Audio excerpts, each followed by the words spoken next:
Everyone, a very warm welcome to Skillshot. आज हम बात करने वाले हैं अकाउंट्स फाइनलाइजेशन के बारे में। पूरा स्टेप मैं डिस्कस करने वाली हूं। उससे पहले काफी स्टूडेंट्स में से बोल रहे थे कि मैम जल्दी से ऐसा कोई कोर्स लॉन्च कीजिए जिससे हमें पूरा अकाउंट्स फाइनलाइजेशन अच्छे से समझ में आ जाए। तो हमने लॉन्च किया है जिसमें हम बात करेंगे vouching, verification, cash flow statement, schedule 3 balance sheet, ratio analysis, audit और टैली प्राइम में कैसे हम करेंगे फाइनलाइज हमारा अकाउंट। सारी चीजें रहेंगी, रियल क्लाइंट डेटा हम यूज करके आपको अच्छे से समझाने वाले हैं। तो चलिए, अगर आपको ये कोर्स चाहिए तो फर्स्ट 20 स्टूडेंट्स के लिए काफी रीजनेबल प्राइस में सिर्फ और सिर्फ ₹5000 में हम लाए हैं। डिस्क्रिप्शन बॉक्स में लिंक दिया गया है, आप लिंक पे क्लिक करके अपना डिटेल्स हमारे साथ शेयर कर सकते हैं अगर आप इंटरेस्टेड है तो चलिए शुरू करते हैं चेकलिस्ट के साथ। Accounts finalization checklist. सबसे पहले check whether e-way bill has been generated on all the applicable transaction. तो सबसे पहले हमें क्या देखना है कि ई-वे बिल जनरेट हुआ है या नहीं। मैं हर चीज आपको बताऊंगी, ठीक है। Is amount of sales in trading account is same that of sales in 3B and 1। देखिए, कई बार ये देखा जाता है कि जीएसटीआर 3B और 1 जो हमारा टैली का है और जो ट्रेडिंग का सेल्स है उसमें डिफरेंस आता है। तो वो डिफरेंस किस वजह से आ सकता है? पैकिंग चार्जेस हो सकता है, फ्रेट हो सकता है। तो वो डिफरेंसेस हमें पता होनी चाहिए। Whether party wise proper bifurcation is made to regular और कंपोजिट डीलर। तो हमको ये देखना है कि जब हम टैली में अपने क्लाइंट का डिटेल लेजर मेंटेन कर रहे हैं तो पर्टिकुलरली रेगुलर कौन है, कंपोजिट कौन है, हम प्रॉपर्ली मेंटेन करें।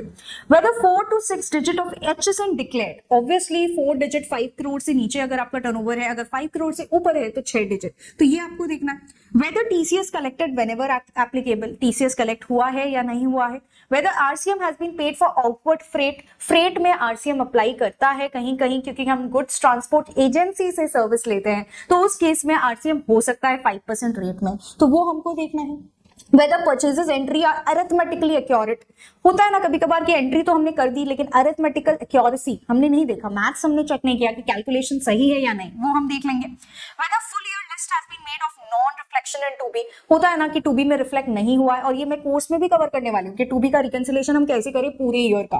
तो अगर रिफ्लेक्ट नहीं हुआ है तो वो लिस्ट भी मेंटेन करना है।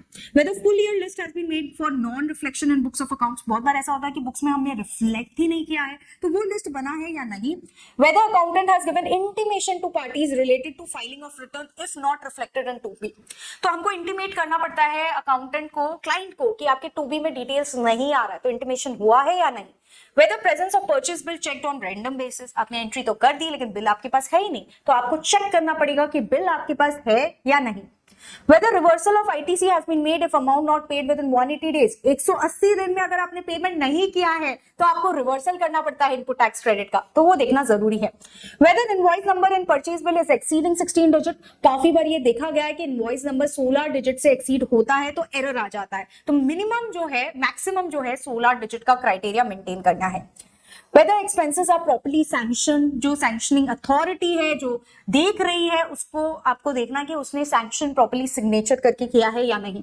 Whether accrual basis of accounting has been followed। बहुत बार देखा जाता है कि जिस साल का खर्चा है उसी साल रिकॉर्ड करेंगे even if it is not paid, even if it is outstanding, और आप रिकॉर्ड ही नहीं करते, तो ये आपको देखना होगा।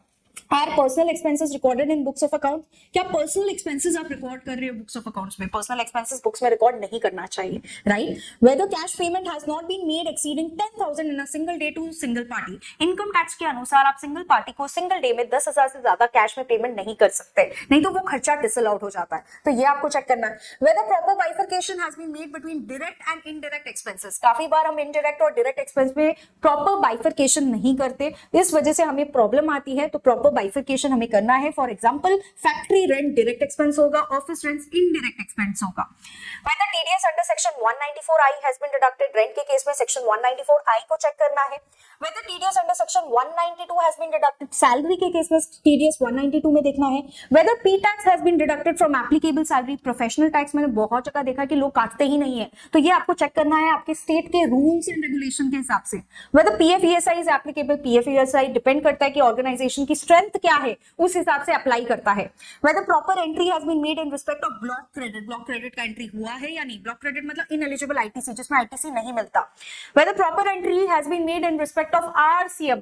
बहुत बार RCM की एप्लीकेबिलिटी पर भी हम क्रेडिट बुकिंग और लाइबिलिटी बुकिंग की एंट्री नहीं करते, तो ये हमें देखना है। Whether proper bifurcation between prepaid and current year insurance has been made, तो प्रीपेड और करंट ईयर इंश्योरेंस जो है वो भी हमें देखना है, क्योंकि काफी बार जो इंश्योरेंस होती है ना वो हमारी फाइनेंशियल ईयर को क्रॉस कर देती है। मतलब 1 जून से लेकर 1 जून 2024 से लेकर सपोज 1 जून 2025 से ली गई है, तो आपका 2 महीना अप्रैल और मई वो नेक्स्ट फाइनेंशियल ईयर को फॉल कर रहा है, तो वो प्रीपेड है, तो प्रीपेड आपको देखना है। Whether provision has been made for auditor remuneration, auditor को तो पैसा देना है, कितना देना है वो तो एक्चुअल में डिसाइड नहीं अगर हो पा रहा है, तो एस्टिमेशन के बेसिस पे प्रोविजन करना है। Whether TDS under section 194C has been deducted, obviously जब एडवर्टाइजमेंट का खर्चा है, केटरिंग का खर्चा है, कॉन्ट्रैक्ट का खर्चा है, ट्रांसपोर्टेशन का खर्चा है, तो 194C में टीडीएस डिडक्ट होना चाहिए।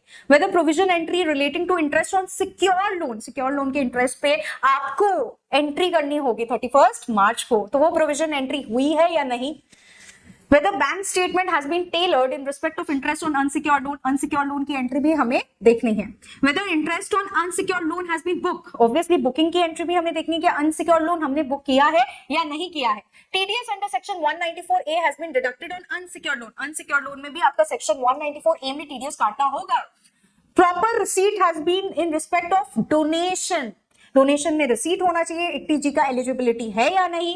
कैपिटल एक्सपेंडिचर रेवेन्यू एक्सपेंडिचर की तरह हमें ट्रीट नहीं करना चाहिए। डेप्रिसिएशन एज पर इनकम टैक्स और कंपनीज एक्ट के हिसाब से देखना चाहिए। तो इतनी सारी चीजें जो है हम कराने वाले हैं, पूरा चेकलिस्ट हमने रेडी किया, आप देख सकते हैं इतना सारा, इतना बड़ा चेकलिस्ट है। तो ये चेकलिस्ट भी आपको मैं प्रोवाइड करूंगी और इसको एकदम डिटेल में हम पढ़ने वाले हैं हमारे अकाउंट्स फाइनलाइजेशन कोर्स में। ये चेकलिस्ट जो है मेरे लिंक्डइन का लिंक मैं शेयर कर दूंगी आपके साथ, मुझे लिंक्डइन में भी फॉलो कर लीजिएगा। Thank you so much guys. तो ऐसे हम अपना अकाउंट्स को फाइनलाइज करते हैं। तो ये चेकलिस्ट और भी बड़ी है, मैं थोड़ा कट शॉर्ट कर रही हूँ ताकि आपको अच्छे से और आप पढ़ सके। मैं ये आपको चेकलिस्ट दे दूंगी। अगर आपको कोर्स करना है हमारे यहाँ से तो डिस्क्रिप्शन बॉक्स में लिंक चेकआउट कर सकते हैं। Thank you.